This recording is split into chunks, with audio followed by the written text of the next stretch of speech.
Guys இந்த video மட்டும் skip பண்ணிடுறாங்க. இந்த வீடியோ ஸ்கிப் பண்ணாமல் பாருங்கள்.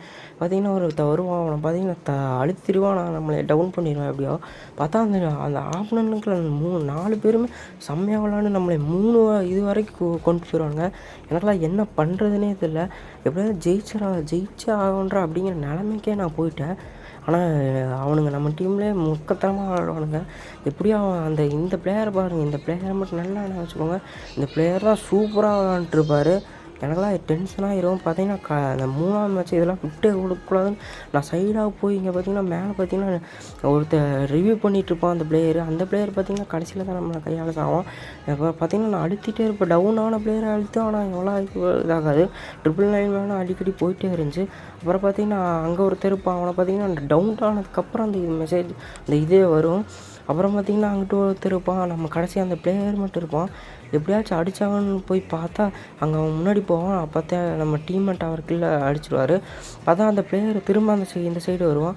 அந்த பிளேயர் நான் அழுத்தி பிடிப்பேன், முடிஞ்ச அளவுக்கு அழுத்தி பிடிப்பேன்.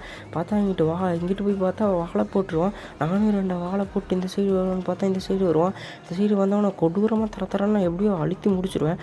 கில்லே கன்ஃபார்ம் பண்ணிடுவேன். அந்த கடைசி ஒரு ஆள் இருப்பான், அவனை மட்டும் எப்படியாச்சும் அடிச்சாகணுங்கிறா அப்படிங்கிறதுக்காகவே இந்த சைடு சருன்னு போய் இந்த மேட்ச் முடிச்சாகணும் அப்படிங்கிறதுக்காக சருன்னு போயிட்டு நல்லவேளை அவன் நம்மளை பார்க்கல, நம்ம தரமாக அழுத்தி முடிச்சாச்சு அவனை. அதுக்கப்புறம் பார்த்தீங்கன்னா நம்ம இங்கே ஒருத்தர் இருப்பான், அவனை அங்கே 2 பேர் வருவானுங்க. நான் பார்த்தீங்கன்னா ஒளிஞ்சு நிற்பேன். ஒருத்தர் வந்தோடனே தாறுமாறாக ஹெட்லாட் அடித்து டவுன் பண்ணிடுவேன். அப்புறம் பார்த்தீங்கன்னா ஓரின் ஒரு தெரியாமல் போட்டுருவேன். அப்புறம் பார்த்தீங்கன்னா இங்கிட்டு போய் இவனே டவுன் பண்ணிடுவேன். 2 பேர்த்தையும் சூப்பராக டவுன் பண்ணிவிட்டு அதுக்கப்புறம் போய் பார்த்தா அங்கே நம்மளை அடித்த பிளேயர் பார்த்தீங்கன்னா மேலே இருப்பான். நம்மளை அவன் கில் பண்ணிட்டு வந்துடுவான். நான் பார்த்தீங்கன்னா அதை விடாமல் மேலே நல்லவேளை பார்க்கல, நம்மளை அவன் அடிச்சிருப்பான். மேட்ச் அவன் ஜெயிச்சிருப்பானுங்க. எப்படியும் நான் அவனே இது நாக் பண்ணிட்டேன். அதுக்கப்புறம் பார்த்தீங்கன்னா இங்கே நம்மளே நாக் பண்ணிடுவான். இந்த மேட்ச் தோற்றுருவோமோ அப்படின்னு நினச்சா பார்த்தீங்கன்னா மெடிக்கல் சுற்றிருப்பான். நம்ம பிளேயர் வந்து அவனை அடிச்சிருவான். தரமான ஒரு ரிவெஞ்சாக இருக்கும்.